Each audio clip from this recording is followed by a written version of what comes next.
Hello everyone. आज हम जो टॉपिक पढ़ेंगे वो आर्टियल सेप्टल डिफेक्ट। आर्टियल सेप्टल डिफेक्ट क्या होता है, पहले हम डेफिनेशन इसकी देख लेते हैं, कैसे डिफाइन करते हैं। ये कॉन्जेनिटल डिफेक्ट है, ओपनिंग है। कॉन्जेनिटल डिफेक्ट क्या होता है, मतलब कि ये है आर्ट्रियम और ये है वेंट्रिकल। यहाँ पे ब्लड आता है और यहाँ से पास होता है, फिर पास होके यहाँ पे हमारे लंग्स पे जाता है। ये दरमियान में एक वॉल होती है, ये वॉल बनाई हुई है, ये सेप्टम है। ये वॉल होती है जो बचाती है ब्लड को लेफ़्ट साइड से राइट साइड जाने पे और राइट साइड को लेफ़्ट साइड जाने पे। ये दरमियान में वॉल होती है, इसे कहते हैं सेप्टम। अब इसके अंदर डिफेक्ट आ जाता है। ये डिफेक्ट क्या होता है, missing septal tissue, missing septal tissue. इसके अंदर जो टिश्यू है वो मिस होते हैं। और जो हमने पहले टॉपिक पढ़ा था, patent duct, patent foramen ovale, patent foramen ovale में फ्यूजन नहीं होती, फ्यूजन टिश्यू के आपस में फ्यूजन नहीं होती, मगर इधर मिसिंग है, टिश्यू ही नहीं है। मतलब कि इसके दरमियान जो वॉल बनेगी वो टिश्यू ही नहीं है। अब हम एम्ब्रोलॉजिकल इसको देख लेते हैं, इसकी थोड़ी सी एम्ब्रोलॉजी देख लेते हैं। यहाँ से जब स्टार्ट होता है, यहाँ जब आर्टियम बनना स्टार्ट होता है तो ये स्टार्ट होता है, ऊपर से यहाँ से बनता है पॉइंट। इस पॉइंट को कहते होते हैं सेप्टम प्राइम, प्राइमियम। और यहाँ से ये जो है एंडोकार्डियल फ्यूजन होती है। मगर यहाँ से स्टार्ट होता है एक बनना पॉइंट, उसको कहते हैं सेप्टम प्राइम। ये स्टार्ट दोनों सेम होते हैं, ये भी सेप्टम प्राइम है, ये भी सेप्टम प्राइम। मगर ये जो होता है ये डीजेनरेट हो जाता है, ये डीजेनरेट हो जाता है और इसके साथ एक बनना शुरू होता है सेप्टम। इस सेप्टम को कहते हैं सेप्टम स्कैंडम,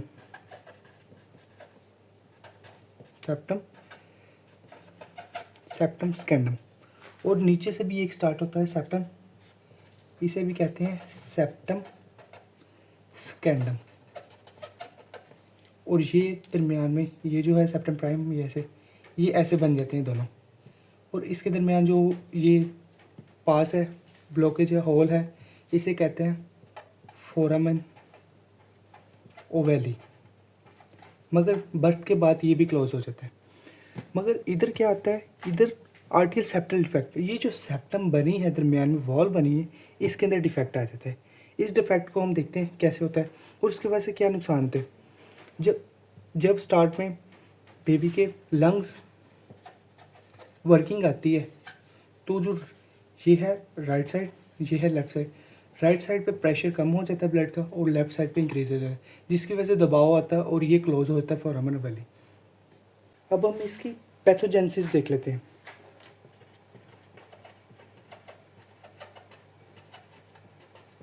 ये कैसे होता है। ये जो सेप्टम प्राइम है, यहाँ ये बनने में रिजॉर्प्शन हो जाएगी, मतलब कि ये बनेगा ही नहीं पूरा। या इसके अंदर डिफेक्ट आ जाएंगे, सेप्टम प्राइम या सेप्टम स्कैंडम में आ जाएगा। इन दोनों में अगर प्रॉब्लम आ गई या इनकम्प्लीट फॉर्मेशन हो गया, तो डिफेक्ट आ जाएगा और ये आर्टियल सेप्टल डिफेक्ट होते हैं। और अब हम इसकी देख लेते हैं टाइप्स कौन सी है, आर्टियल सेप्टल डिफेक्ट की टाइप्स कौन सी हैं। ठीक है, ओस्टियम स्कैंडम, ये जो स्कैंडम बन रहा है, ये जो वॉल है, ये एंडोकार्डियल फ्यूजन इसके साथ अटैच ही नहीं होगा। अगर अटैच ना हुआ तो ये यहाँ से एक होल रह जाएगा, जिसकी वजह से ब्लड पास होकर राइट साइड से लेफ़्ट साइड पे जाएगा या लेफ़्ट साइड से राइट साइड पे आएगा। ये हम देख लेते हैं, ये हमारी है सेप्टम, ये सारी ये वॉल है। अगर वॉल के अंदर ये सुराख रह गया, क्योंकि ये एंडोकार्डियल फ्यूजन समझे ये पॉइंट है, यहाँ से अटैच ही नहीं हुआ, सेप्टम सेप्टम बननी अटैच ही नहीं हुई, ये दरमियान में सुराख रह गया, इसको कहते हैं ओस्टियम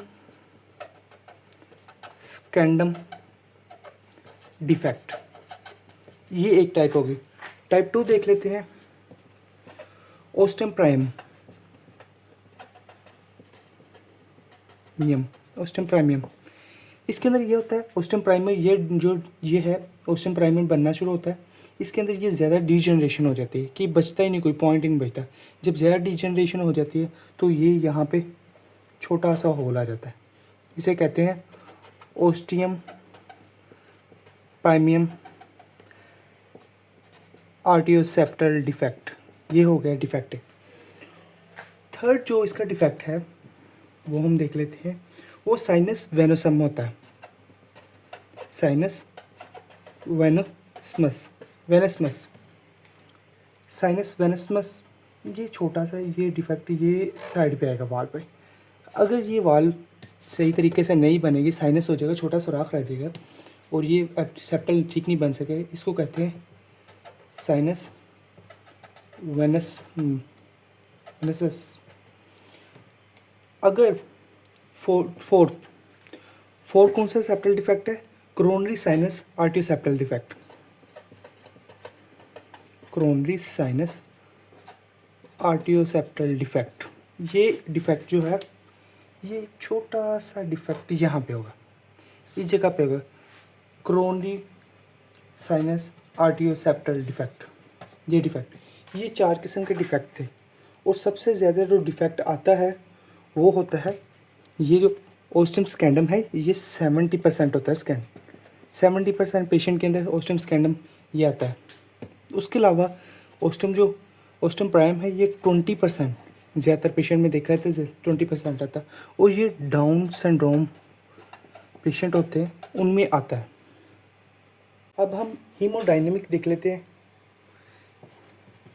हीमोडायनेमिक्स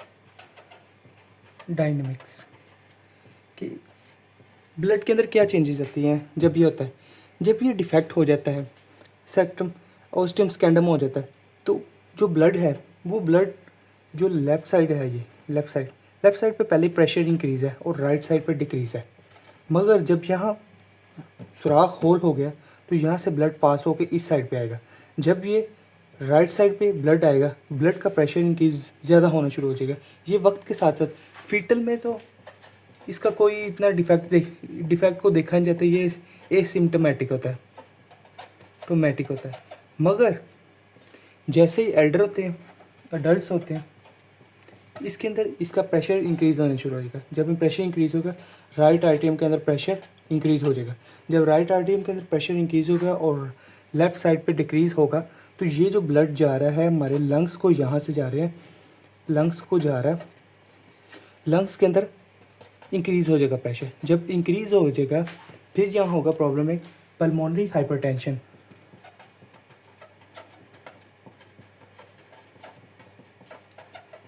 ये तो एक मेन हो गया है इधर प्रॉब्लम। इसके अलावा हम क्लिनिकल फीचर्स में देख लेते हैं। क्लिनिकल फीचर्स में जब ये पेशेंट आएगा तो जो फीटल होगा इसके तो कोई डिफेक्ट नहीं होगा, एसिम्टोमेटिक होगा। मगर चिल्ड्रन के अंदर जो छोटे बच्चे होंगे, 15 साल से छोटे होंगे, इनके अंदर फटीक होगी, थकावट होगी। बच्चे क्यों थकावट होगी? क्योंकि ऑक्सीजनेटेड ब्लड है। ऑक्सीजनेटेड ब्लड जो होता है लेफ़्ट साइड पे, वो राइट साइड पे अगर ब्लड के अंदर ऑक्सीजन कमी हो, जब हमारे सेल के पास ब्लड कम गया तो उनकी ग्रोथ भी कम होगी। तो एक तो फटीक होगी, दूसरी poor weight gain, poor weight gain. एक तो वेट गेन नहीं होगा, उसके बाद रेस्पिरेटरी इन्फेक्शन होगा। इन्फेक्शन हम देखेंगे, रेस्पिरेटरी इन्फेक्शन होगा इनके अंदर बहुत, क्योंकि पल्मोनरी लंग्स के अंदर ब्लड का प्रेशर इंक्रीज़ हो गया, हाइपरटेंशन हो गई है, ब्लड प्रेशर इंक्रीज़ होगा और इनके अंदर लंग्स के अंदर जो प्रॉब्लम होगा वो रेस्पिरेटरी इन्फेक्शन भी होगा। और अगर हम एडल्ट्स के अंदर देखें, जो एडल्ट्स आएंगे, एडल्ट्स के अंदर डिस्निया होगा। डिस्निया का मतलब सांस लेने में मुश्किल। क्यों? क्योंकि ब्लड का ज़्यादा प्रेशर होगा लंग्स के अंदर।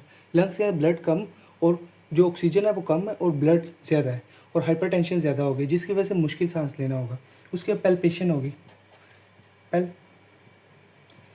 पैल्पेशन का मतलब तेज़ी से हार्ट जो है वो हार्ट बीट ज़्यादा हो गया, रिथमिया हो जाएगा। उसके बाद अगर यहाँ से ये इस सेप्टल से कोई एम्बोलिज्म मतलब एम्बोलाई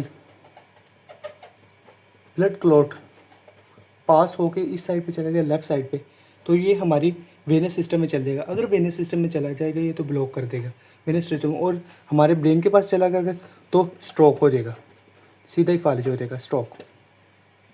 उसके अलावा जब ज़्यादा प्रेशर इस साइड पे पड़ेगा, हमारी राइट साइड पे पड़ेगा, इसके अंदर जो हमारे राइट साइड के राइट वेंट्रिकल है वो राइट वेंट्रिकल का साइज़ इंक्रीज़ हो जाएगा, साइज़ बढ़ जाएगा, ऐसे बढ़ जाएगा।